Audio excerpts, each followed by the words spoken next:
We've made it to Palau, our final Micronesian destination. To get here, we first had a short flight from Saipan to Guam, and then from Guam to Palau the flight time was just over 2 hours. And on arrival, we signed the Palau Pledge, stamped on our passports.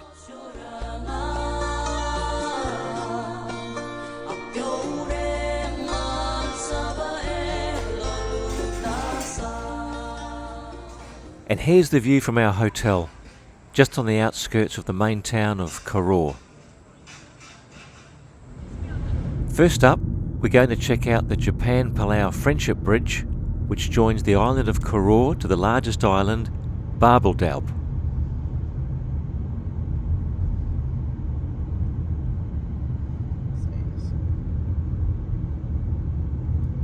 And our drive through downtown Koror shows there's quite a bit happening.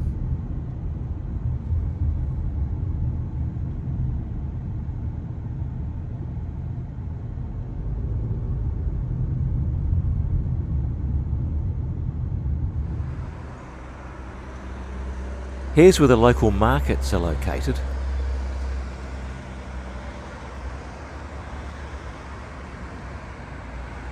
And this is the Civic Centre, a great example of typical Palauan architecture.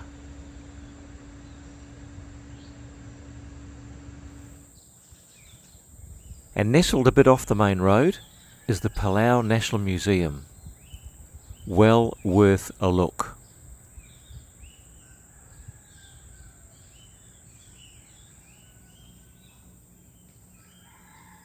And in the grounds outside the museum is a construction of a traditional village meeting house. This is known as a bai.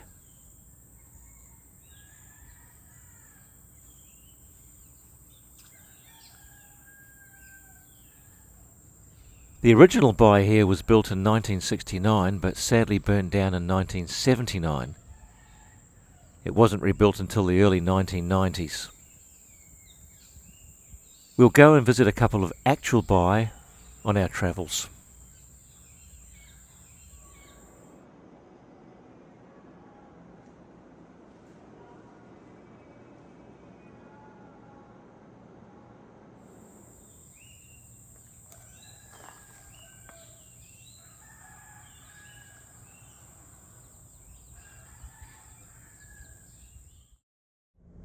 The highlight of our first day was being absolutely spoilt by these two amazing local ladies, Mahali and her daughter Josie. They gave us an amazingly comprehensive guided tour of Palau's biggest island, Babeldaob. And first up, they take us to an actual bai Rekii. We asked Josie what a bai was actually used for. I have no idea. My mom could answer that. Hey, no, that was mean. We didn't actually ask Josie that question. What she did tell us is that the bai were used by the elders of each village to negotiate, find solutions to problems and receive visitors from other places. The steep leaf roof and the raised platform on which the bai stands really make the building stand out. And the bright decorative paintings, both inside and out, are so detailed, representing scenes from daily life in Palau.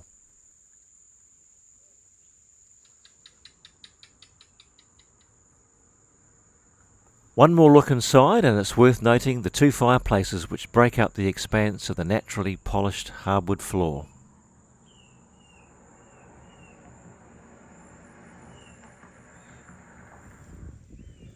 Next up, we visit one of Palau's famous ancient terraces, believed to be the oldest monumental architecture in the entire Pacific.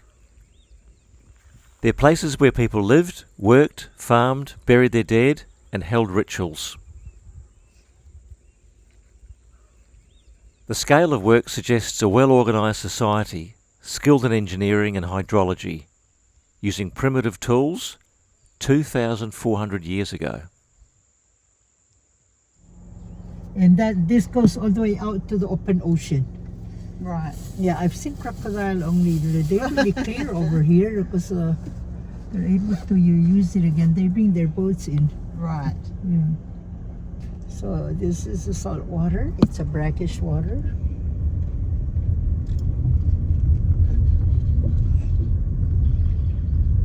Oh, they really cleaned it up. The name. Madame Lanui.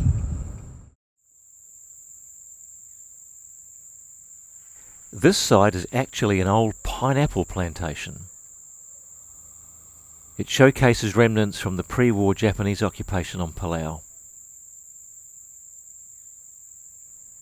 And if you look carefully, you can also see our car in the background.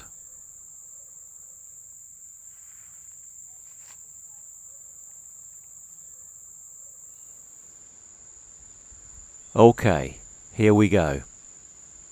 If it hadn't been for Mahali, I doubt we would have found this place.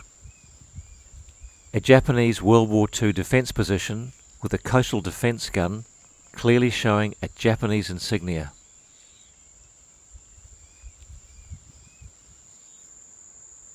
So Palau's colonial history includes Spain, Germany, Japan from 1914 and the US from 1944. During World War II, the Japanese military fortified this area in anticipation of the American invasion of Babeldaob. This invasion never took place. The Japanese constructed gun emplacements and dug defensive trenches and tunnels all around this area.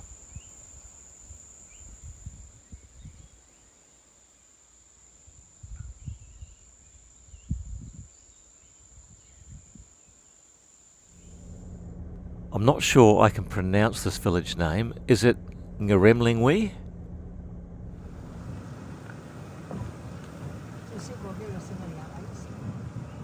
Ngaremlingwe, a very pleasant village to drive through.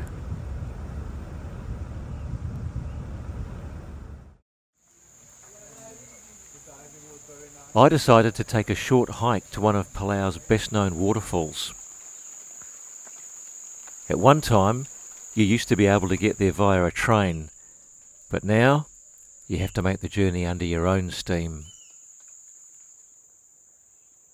It's not actually that far, but the track was muddy and slippery the day I did it, making it a slow journey. I think I took around 30 minutes to get there. Here you can see the waterfall in the distance. And here's an example of the muddy steps. And look out, those tree roots are dangerous. When you reach the boardwalk and swinging bridge, you know you're getting close. And eventually, the sound of the waterfall gets louder.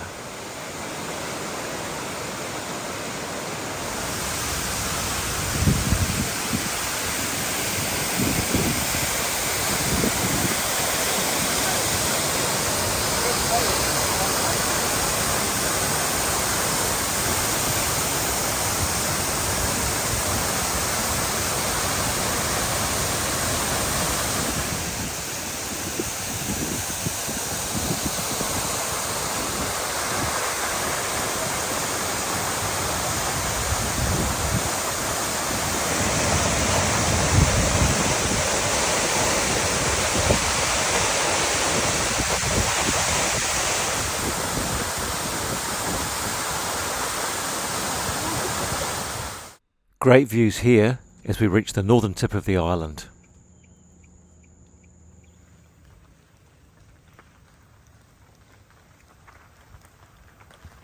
And check out this lovely looking beach.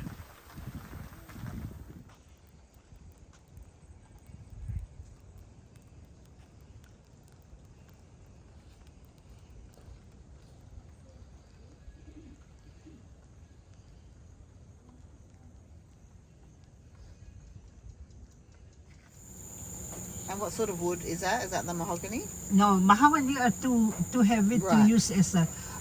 Usually they use like the tree that I show you, Yes. or a breadfruit tree Oh, okay. can really float. Yeah. Yep.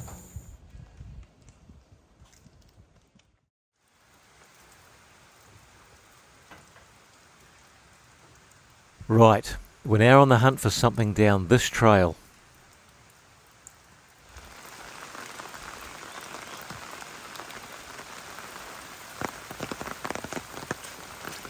And as the rain settles in, we stumble literally across these. The Babeldaob stone monoliths. It's a bit wet today, but we're soldiering on. It's thought these monoliths date back to around 150 AD and may well have come from other lands. They may have stood tall as pillars supporting a buy.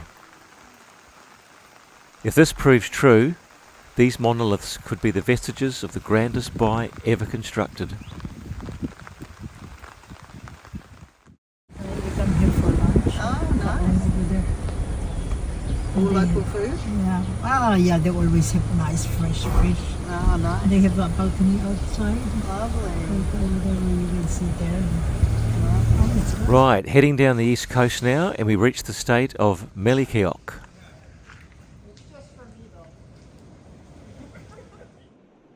And the waterfront here has a lovely grassy pier stretching into the sea.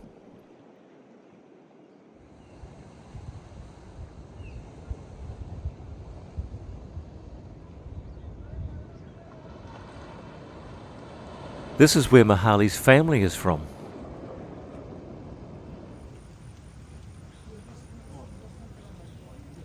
And she clearly knows the locals.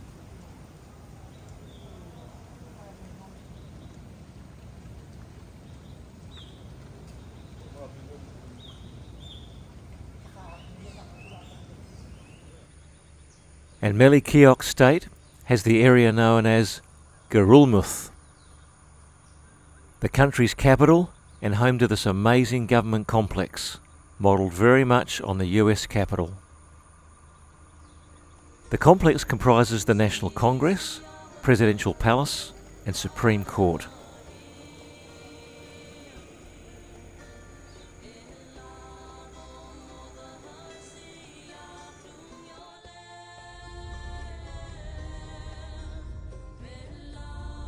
We finish off in Irai, where we check out some more Japanese World War II relics.